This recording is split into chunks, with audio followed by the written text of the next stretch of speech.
حضرت عمر کے زمانے میں اسلامی حدود 23 लाख मुरब्बा मील तक फैल गई हैं और जब रात के अंधेरे गहरे होते उमर भेष बदल के मदीने की गलियों का गश्त करते।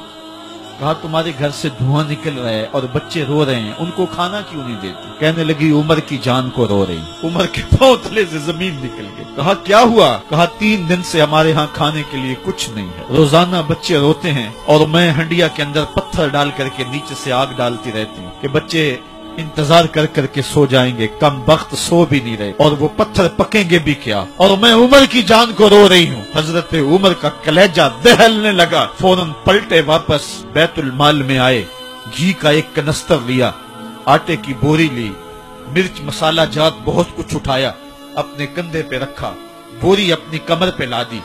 उमर बैतुल माल से निकले तो आपके खादम असलम ने देख लिया, आगे बढ़ा, कहा मेरे आका मैं उठाता हूँ। उमर की आंखों में आंसू है। कहा असलम कयामत के दिन मेरा बोझ उठा लोगे? कहा कयामत के दिन तो अपना अपना बोझ उठाना पड़ेगा। कहा उमर को आज अपना ही उठाने दो। हजरत उमर वो घी का कनस्तर और वो आटे की बोरी सर पे उठाए हैं और उस खातून के घर जाते हैं और दस्तक देते हैं। वो जब देखती है उसकी जान में जान आ जाती है। कहा जल्दी जल्दी आटा गूंदो, और उमर सब्जी काटने लग जाते हैं।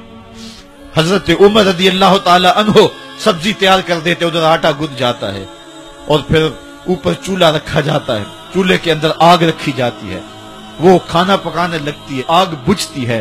तारीख ने लिखा है आग बुझने लगती है, उमर झुक करके फूंके मारता है।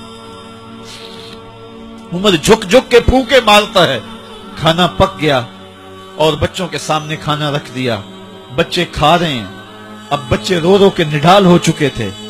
हजरत उमर अपने हाथों को और अपने घुटनों को और अपने पांव को जमीन पे लगा के, जिस तरह बकरी का बच्चा चलता है वेड़े के अंदर, कभी इधर चलते हैं कभी इधर चलते हैं, ताकि बच्चे मुझे देख के खुश हों और दिल में कहते उमर जितना रुलाया है अब इतना हंसाना भी पड़ेगा।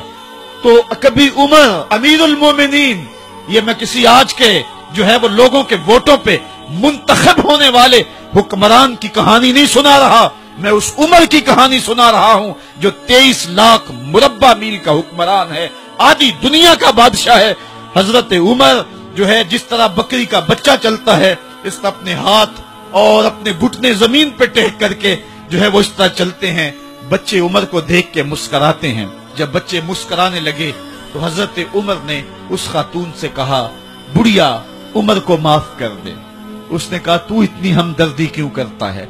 कहा उमर बेचारा बड़ा फंसा हुआ है, फिक्र है उसको यरमूक को फुस्तातो हुलवान की, जब फतह है मिस्र तो तैयारी है ईरान की, आते जाते वफद से मुलाकात भी करता होगा और शब को मालूम हालात भी करता होगा, कांटों में उलझी हुई बेचारे की जान है, नींद उसको भी आती है आखिर वो इंसान है, मेरी बहन उमर को माफ कर दे।